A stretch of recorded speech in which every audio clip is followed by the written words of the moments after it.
Hi everyone, welcome to my YouTube channel. In today's video, we will be discussing how 2020 will inevitably, and has inevitably, shaped 2021. But before we get into the video, if you haven't watched my last video, which was about talking to yourself and the pros and cons about doing so, I recommend you do that after this video. So for today's video, I'm probably going to break it down into 4 main talking points. So we're going to get through physical health first, the second one will be mental health, the third one will be social relationships, and the last one will be community relationships. So it's pretty obvious that the main contributor to the change in perceptions, opinions, and values is due to the calamity, or as I will be calling it in this video, the ailment. So it's pretty self-explanatory, to be honest. It's actually like a once-in-a-century event, and the kinds of impact that it has can be felt, at least to a certain extent, through all socioeconomic values and through all countries. When I say all socioeconomic values, like Jeff Bezos doesn't count. Neither does Elon Musk. But I digress. We are not talking about them today. Let's get on to physical health. So how will 2020 impact our views on physical health? Well, to say the least, I don't necessarily think that physical health was something that most people had it as a priority. Of course, you've got the people who wanted to prioritize their health for reasons such as physical aesthetics, because they wanted to look skinnier, because they wanted to be healthier and whatnot. However, it was more so people would work out because they want to be skinnier, not necessarily because they want to be a healthier person and live their life that way. So the changes were more so vain, as opposed to something that was actual change. So I think with the ailment, there will be more focus on actually keeping the health of your body high, keeping your immune system higher, because to a certain extent, you do have your life on the line. As we've seen in 2020, the people who have failing health or have health that is not necessarily to the standard of a well-functioning human being, they have actually seen a lot of consequences in 2020, some of them fatally, unfortunately. And so for a lot of people, putting your health first is now a priority, and I think that a lot of people are putting more effort into making sure that they are eating better. So making sure that their diet satisfies the requirement for their immune system to run at a perfunctory level, as well as taking the time out of your day to make sure that you are making choices that benefit you in the long term. The immunocompromised people, they can't necessarily do anything about their circumstance because that's just what it is. However, for the other comorbidities that are perhaps easier to reduce and are actually to a certain extent more controllable than being immunocompromised, I assume that, I would hope at least, people will be taking into consideration more of their health. Cutting out a lot of the fatty foods, eating less high cholesterol foods, and taking the time to at least stop being so sedentary in your lifestyle and go for a walk, or at least exercise or strengthen your body, because I feel as though the ailment, it doesn't discriminate. Well, it does, but it doesn't discriminate. If people aren't putting in the time and the effort to make their body stronger, then overall they will probably suffer. What I'm trying to say is how 2020, in terms of physical health, will affect your 2021. It is definitely going to be that you're going to put a lot more focus on your physical health. You will have to focus on your physical health, because what's at stake? If your country is poorly handling this ailment, and you know people who have suffered from the ailment who've been through it all, then you have no choice. You will need to start taking care of your health, because if the government isn't doing anything to help you lower the risk of this ailment, I don't know what to tell you. It's really up to yourself. So you need to, the basic rules, wash your hands, social distance and stuff like that. But yourself, you could also eat more fruits and veggies, make sure you sleep on time, and doing all those kinds of daily habits and daily rituals that will benefit you in the long run. So another way that 2020 has impacted 2021 in terms of physical health will definitely be the education around general cleanliness. So everyone really thinks that, I guess, cleanliness was indeed making sure that all your dishes were clean, that your room was consistently vacuumed, that there was no dust anywhere. But now we've taken a massive campaign into educating general citizens that just because something might look clean on a bacterial level, on like a germ level, there actually might still be bacteria or other potential disease-causing pathogens that are on the surface. Washing your hands was something that people generally knew that they had to do, but it wasn't something people knew how to do. So this whole wash your hands for 30 seconds under like with soap and like running water is the way to go. And so I guess social distancing from other people in terms of whether or not you're ill, so you stop other people from getting sick as well. If you're ill, it's better if you wear a mask. It's mandatory that you wear a mask, because being more health conscious is definitely the way to go, because if you're not health conscious, then other people will suffer. Because the thing is, if you're sick, right?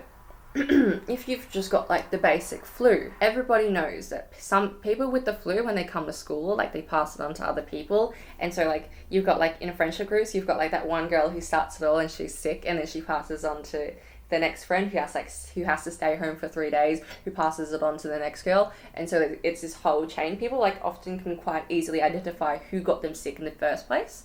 But because it was something like a cold where even if you got sick, you could come back and be fine. So that's why people still went to school, even despite being ill. You know, it's only when like girls come back and be like, oh my god, like I was like at like the doctor's and they said I had influenza B, and you're like, oh, the flu, right? But now in terms of the ailment, you could, and there's a high chance, you know, you could through your actions cause a fatal injury to another person. And I think that when you put that into perspective and the potential consequences of your actions, that your behavior is inadvertently, whether or not you, or frankly advertently, I don't know if that's a real word, you are literally killing people. I think when you think about it like that, why wouldn't people be more health conscious?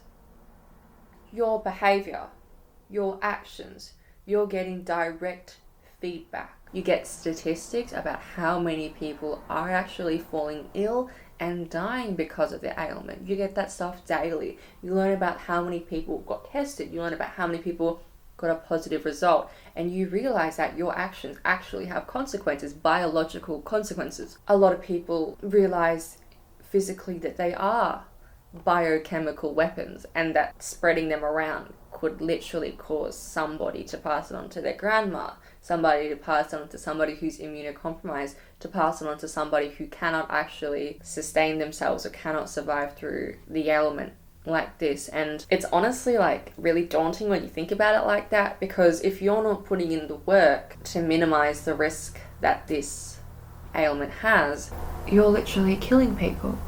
And that's it. I can't say it to you any other way. Your behavior, your actions have consequences, and it's affecting other people. And of course, if you don't care about people dying, well, you also have other consequences in terms of lockdowns, reduced social activity, and being unable to go outside. So if you don't really care about people dying, you'll also have your social liberties taken away from you. It's a shame that I have to like appeal to people and be like, oh my god, like you won't be able to go to parties if like you don't follow the rules. Of course, like why is that more of an incentive than you're killing people through your behavior?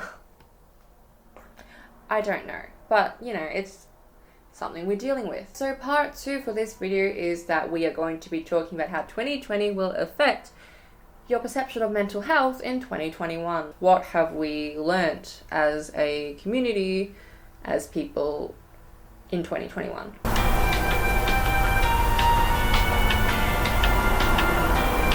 And so to preface this, I would just like to say that I am from Melbourne, Australia, and if you didn't know, we went through a huge lockdown. And to say that this lockdown did not affect our mental health would be grossly misrepresenting the situation. So let me just explain to you the lockdown if you didn't know about it. So Melbourne had a situation where our hotel quarantine wasn't handled as well as it should have been, and the consequences were immense. and it was a very tragic time. A lot of people did lose their lives, especially those in aged care homes. Everyone was affected. So to give you some numbers, we, at our peak in about early August, we were having about 750 cases a day.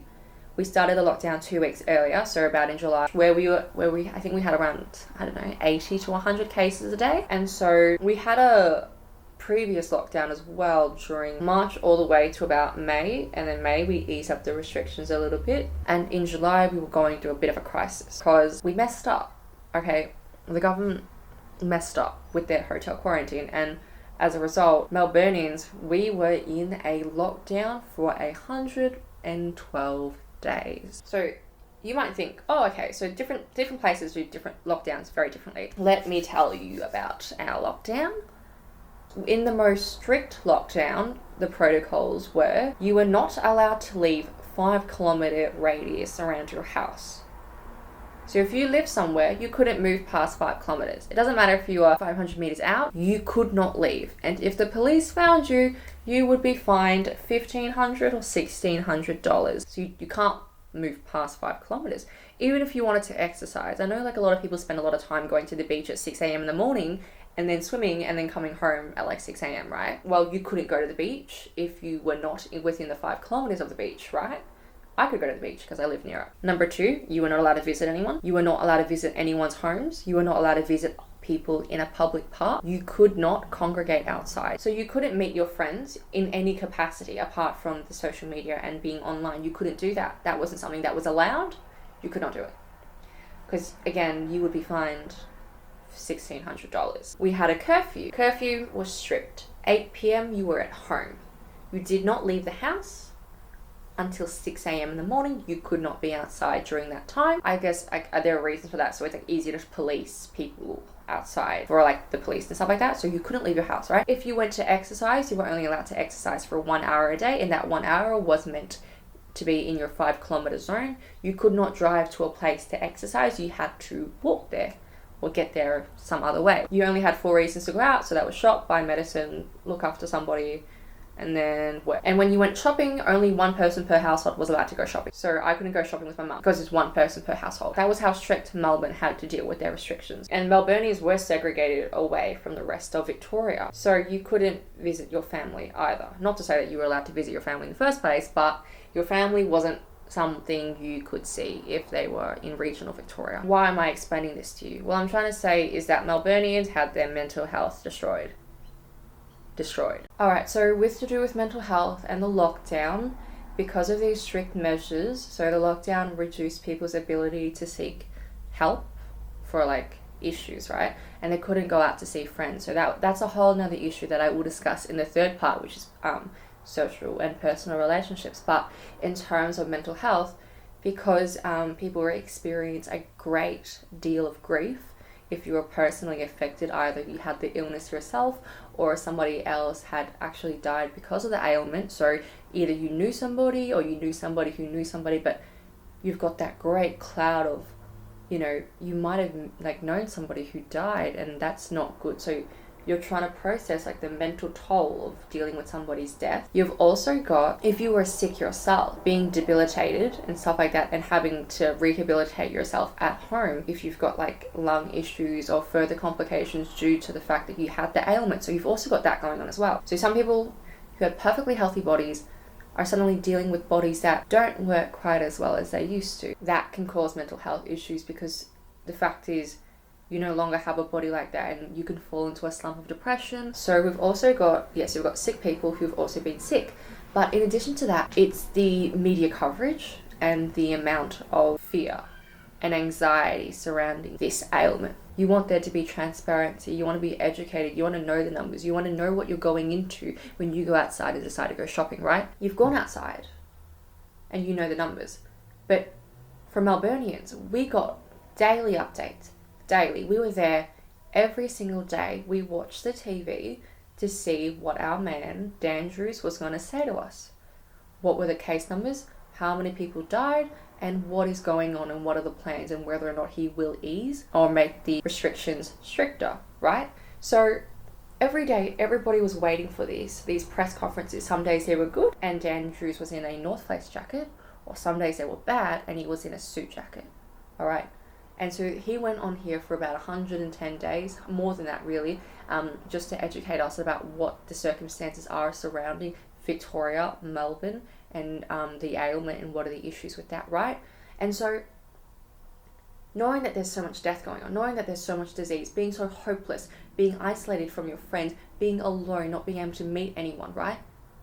Actually caused, not surprisingly, actually caused a lot of people to suffer from anxiety. It's an acute anxiety. So some people who've like never experienced anxiety, general anxiety before, suddenly felt it.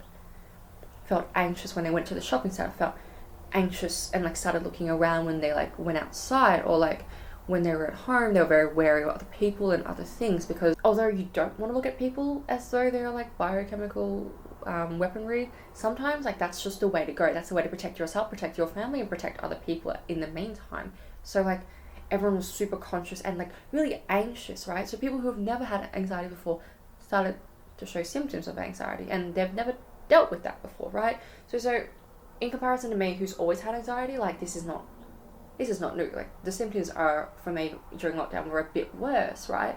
But because I sort of knew what it was, I could, you know, sort of rationalize it to myself and not feel too anxious about being more anxious, you know what I mean? But for the people who've never dealt with anxiety before, like this would have been a serious issue that they would have to deal with, and it's really disappointing as well. Like it's really unfortunate they had to go through these. And then in addition to that, you've got the, I guess, big slumps, depression. People aren't going outside, people aren't exercising as much, people aren't doing things to make them feel valuable, right? And businesses, let's not even get started with businesses and how they've been affected by this lockdown as well, right? So you've got all these people affected by so many things, right? Anxious, depressed, and like the effect and the toll of that is immense, and to downplay it would be really disrespectful. Now, I would just like to say that for the Melburnian and Victorian lockdown, I am and will still be in full support of it, right?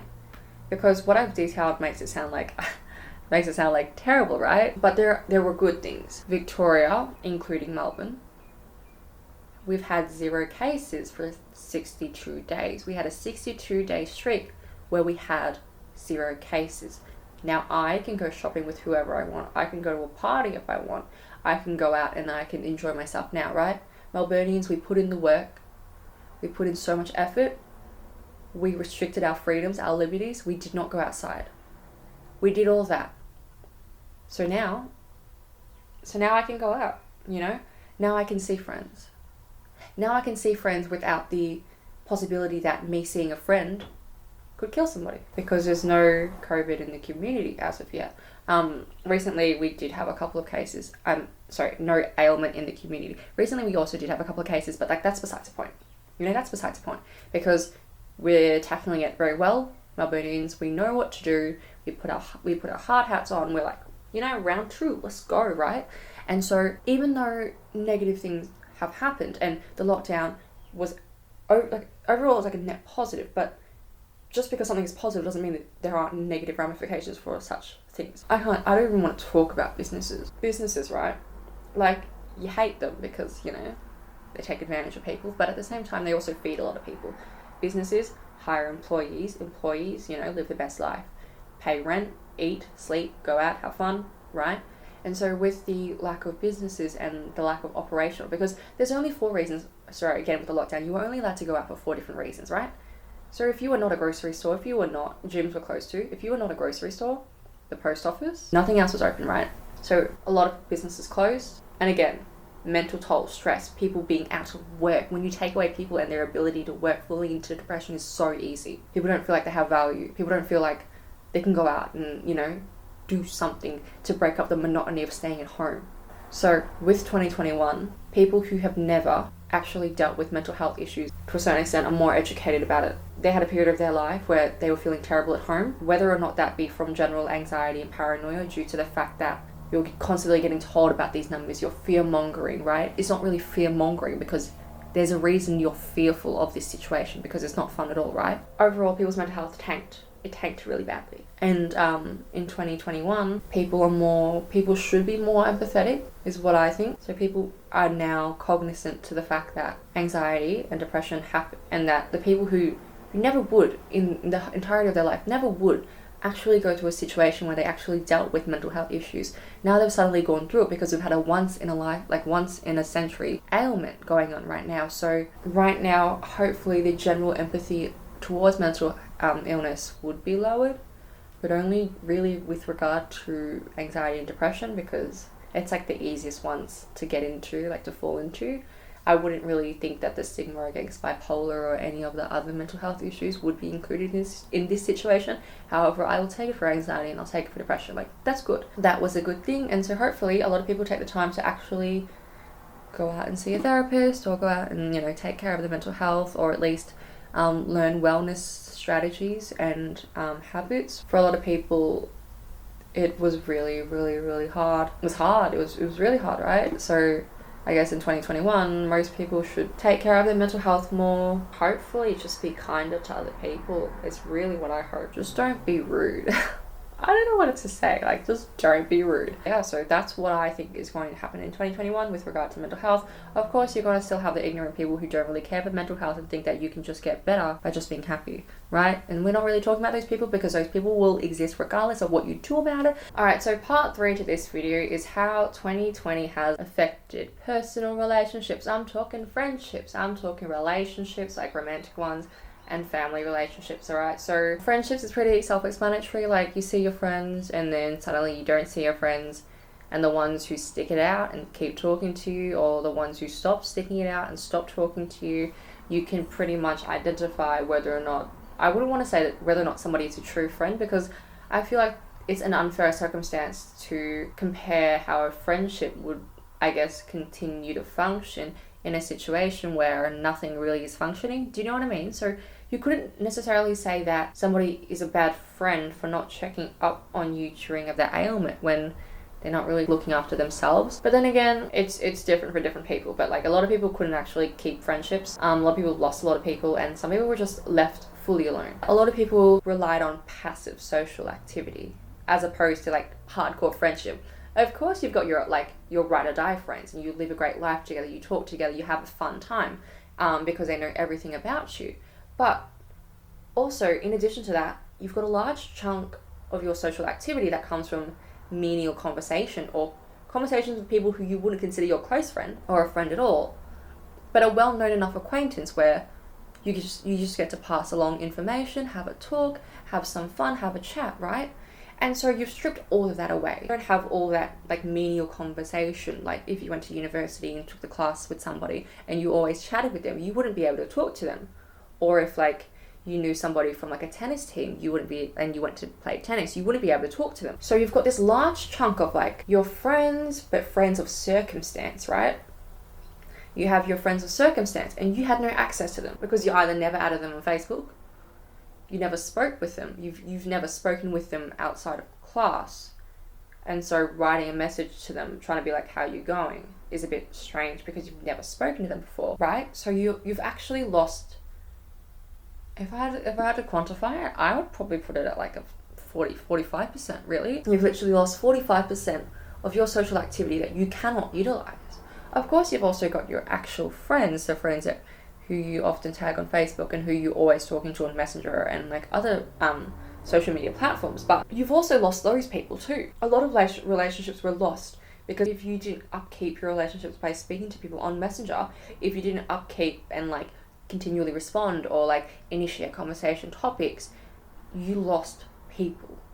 You could not talk to people, because if you had a strong relationship at the start of the lockdown and say in like the first like 20 days you were consistently talking to people because you were used to that social activity and being in abundance of social activity, if you had like a 10-day, 20-day break, it was really unlikely that you were actually going to message your friend and be like, ha ha ha ha ha. So people weren't talking to each other.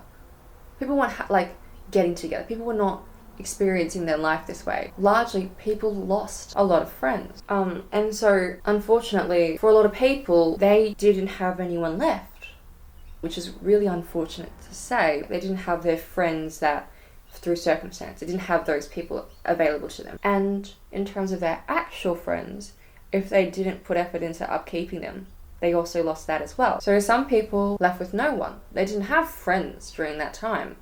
And I guess the way that that will affect your 2021 is that people just need to start to reevaluate their social relationships and their personal relationships, whether or not you want to have somebody as a friend or actually forming meaningful friendships. Because some people had friends, but they weren't meaningful. I find that to be really sad, to be honest. Just really, really, really, really sad. Like, you don't have friends. In a lockdown where you couldn't go outside, you couldn't busy yourself with anything, you had nothing. And so you were essentially sitting in your room with nobody. You had your family, but what if you didn't get along with your family? You know what I mean?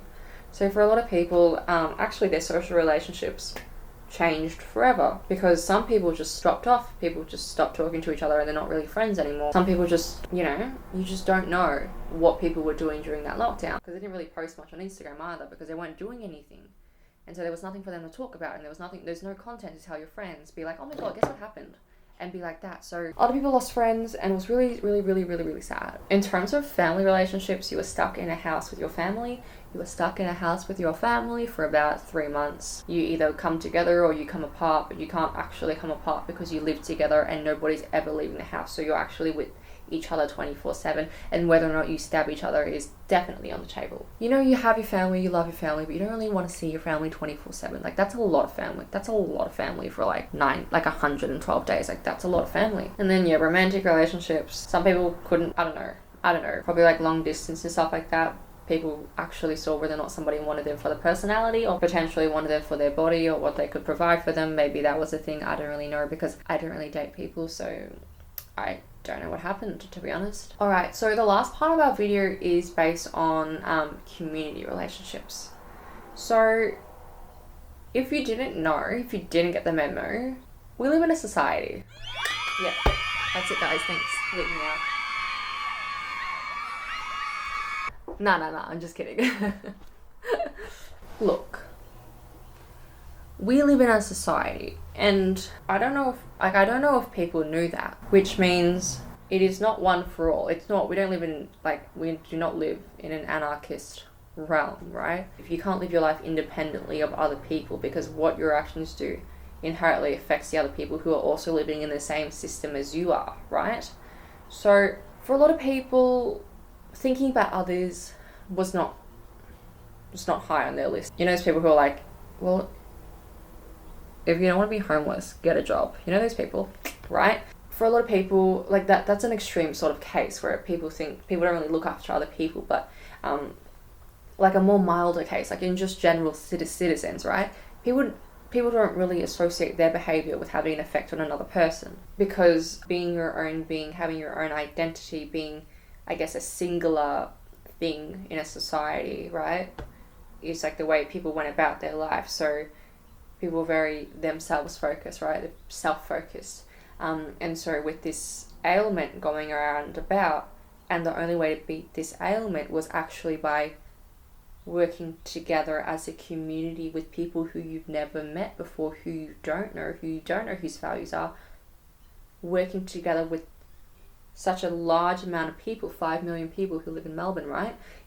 Working together with so many people, it's like a foreign concept. Crazy, you know? Like, at least if like you went to the church and you wanted to work together as a community in the church, at least you have that thing where it's like, well, which we're all churchgoers, and like we can come together and like do something mutually beneficial that's going to benefit everybody, right? But with this behavior, right, you had to cut back on so many things. I'm talking, you can't go outside, you can't do this, you can't do that, right? So people had to cut down on their own personal liberties for somebody else, for this community, right? But people just wanted to go out and see friends.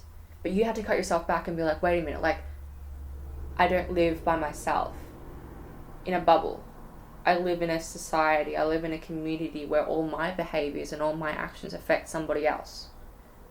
And like, for some people, it was pretty easy to grasp that that was the case. That if you do not take your actions seriously, you could potentially be, you know, killing somebody else, as I've said before in this video. Or you've also got other people who did not understand that, you know.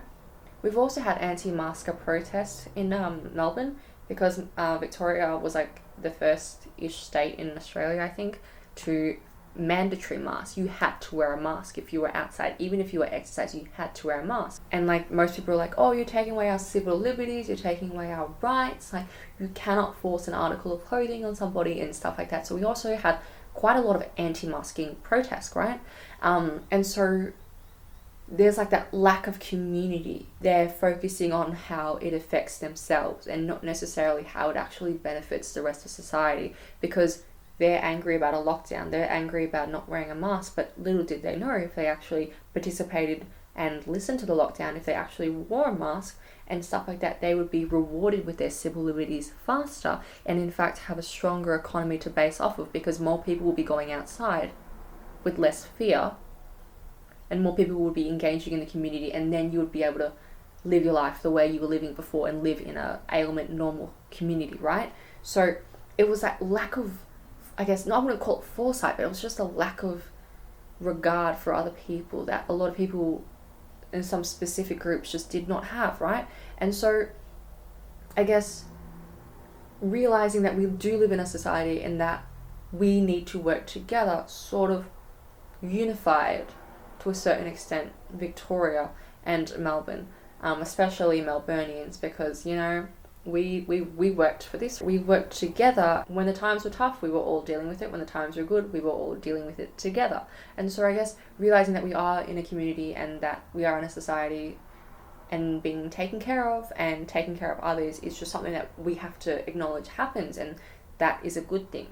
Okay, so being together is a good thing. Of course, you can also have your individuality and your self-identity and your aspects of your life where you are by yourself, and that's also really good. Self-expression is really important. But in this certain situation where we are dealing with such a large ailment, being self-centered, being self-mindful is not the way to go about it. Going into the future, hopefully with future like ailments and stuff like that, if you do get sick, you will put on a mask voluntarily because you'll start to care about other people, right? For a lot of people in the future, hopefully, when they do go to work and they are feeling ill, they'll stay home, because now this ailment has set a precedent where if you do not stay home when you're ill, there are consequences. There are consequences, you know? So hopefully that is something that comes out of this. I feel ill, but I still need to go to work, because if I don't go to work, then XYZ will happen. Well, how about, no, you don't go to work, because if you're ill and you affect the rest of the workplace, the productivity levels of the entire workplace would be severely affected. And now that we know that a lot of workplaces actually can function at home and people can actually work at home, so now that we've delved into that possibility, perhaps the spreading of illness in a workplace can be reduced, because that's not necessarily, especially if you work part-time at like a fast food restaurant as well, being sick and handing out food to people whilst you're sick, like that's not the way to go. If you work in the kitchen and you're ill and you cough on the food, like everybody's stuffed. It's not the right thing to do, and I understand that it's money, right? It's all money, okay? Some people just can't afford to stay home, and it's hard, you know, but taking your own time and being like, actually, I need to stay home, I need to be community-minded more so than self-minded. I'm going to take one for the team, I'm going to recuperate, and then I'm going to come back to work being normal and fine and happy, right? So that's what I've just been thinking, like, people have become more community-minded, or at least they realize they live in a society now, because their actions and other people's actions affect them, and so we live in this like interlaced thing where a lot of people didn't realize it, but now they do, because when you can't go outside and it's because some other people were doing the wrong thing, well, now you're like, right? You're just really angry. It's not a good thing. It's not a good thing, right? What I'm trying to say is that how 2020 will affect 2021 in terms of community and like your society is that people will be more mindful of others. People will actually notice if you social distance, will actually notice if you are utilizing behaviors that decrease the risk of ailment or increase the risk of ailment, and make judgments on you based off of that. It's just flipped a switch, you know. I think the way that a lot of people were going is that it's me, and it's all me. It's all about me, right? But now it's not all about you. It's not. Sometimes you actually need to make sacrifices for the rest of the community, and I think that's a huge revelation, and it hasn't been hammered down as much as it has recently, as of right now, really.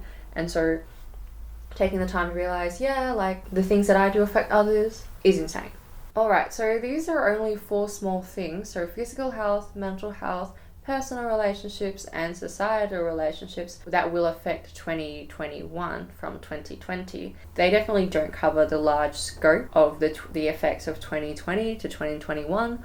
I think for me, something that I haven't really talked about, and I don't really want to talk about because I just don't want to poke the hornet's nest yet. Another thing that's been quite right, people have been educated on, is the politicization of issues that should not be politicized. I think that there I don't have to say, I'm talking like masks, I'm talking like lockdowns and stuff like that, and how the politicizations of these issues actually cause larger detriment than what is needed in a time of uncertainty and in a time where we actually need to stick together and behave as one, as opposed to being our own vagabonds and doing our vigilante whatnot. I feel as though the polarization between the political parties on the political spectrum has increased, and in doing so, it has affected how we live in our communities and how people will fight. Not necessarily people will fight for the betterment for a reduced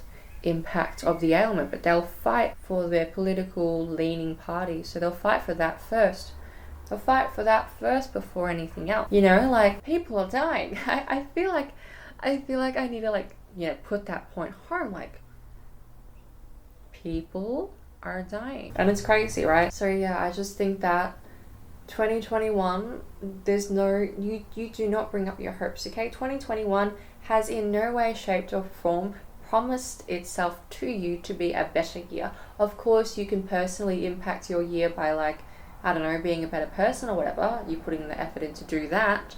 But in terms of the environment and the circumstances in which 2021 will exist, it's definitely up to the heaven, It's definitely up to the skies, the earth, the underground, whatever's there, you know what I mean? So, don't get your hopes up, but at the same time, be optimistic for positive change, or at least enacting change yourself. Yeah, that's about it. So that basically sums up the end of my video. I hope you guys enjoyed. Comment down below what you think will impact 2021 the most from 2020. If you like this video, be sure to like and subscribe, and I guess stay tuned for my next video. Okay, bye.